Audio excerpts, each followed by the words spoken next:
It's April again, a rainy season in Rwanda, the land of 1,000 hills. April is also a remembrance month here. The bullet pockmarks at the parliament buildings are one of the many stark reminders of the dark cloud that hung over this land 2 decades ago. 20 years ago, Rwanda had no future, only a past. This nation has been through one of the most turbulent times in the world's history. But the progress made is tremendous, with tangible evidence in and around the city.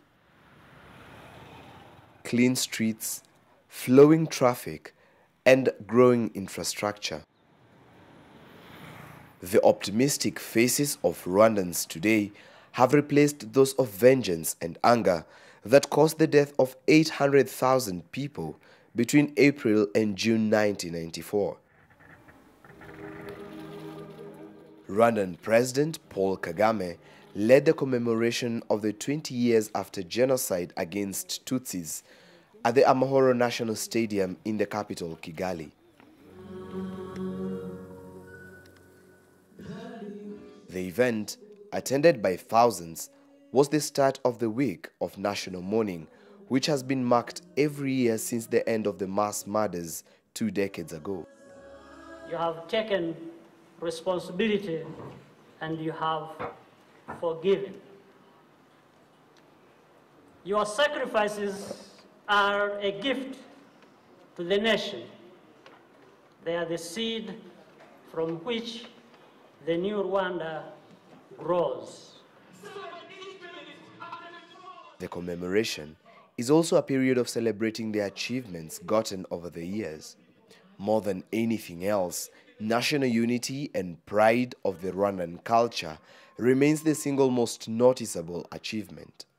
Kwibuka ntago ari ukubibuka ko bapfuye gusa. Twibuka tunabibukiraho ibyiza byinshi. Ari mu bikorwa, ari mu ngiro, inyigisho baduhaga. Ibyo byose ntago ari ukwibuka ngo tubijugunye inyuma, ahubwo twibuka tugira ngo tubisigasire. Hato n'abazaza inyuma yacu bazaze tuvuga tute basugukuruza na basugukuruza wanyu nubwo batagize amahirwe yo kuramba bagize ikibazo bapfuye muri genocide ariko hari ibyiza bagiye bakora hari umurage badusigiye natwe tukawutoza abana bacu. 20 years of a peaceful Rwanda is also a time to mark the benefits homegrown solutions have brought to the Rwandan people. The effectiveness of these solutions to heal the soaring wounds of genocide, as well as solve the challenges the Rwandan people face, economically, socially, and legally. It is also a time for the international community to accept the mistakes made during the genocide. The silence of the international community in your hours of greatest need. Many United Nations personnel and others showed remarkable bravery, but we could have done much more. We should have done much more. And a time to retell the sad tales that most people in the world will choose to cover with the words, "Never again." Behind the words, "never again," there is a story whose truth must be told in full.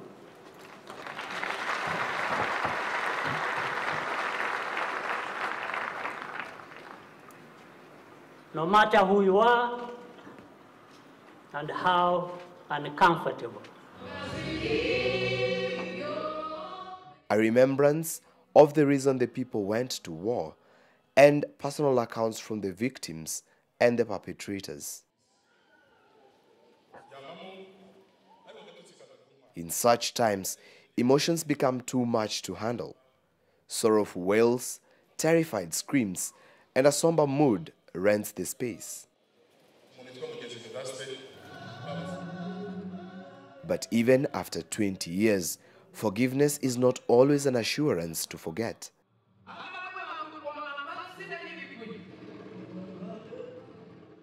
There is no love lost between the Rwandan and the French governments. Rwanda still accuses the French of actively participating in the genocide.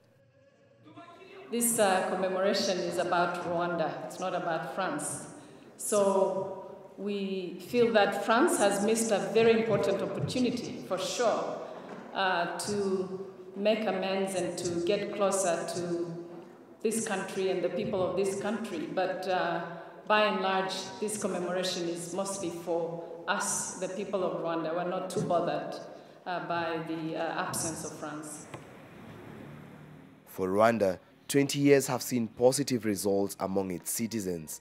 The strides taken have won over admirers, and the spirit of the people has enough energy to keep burning.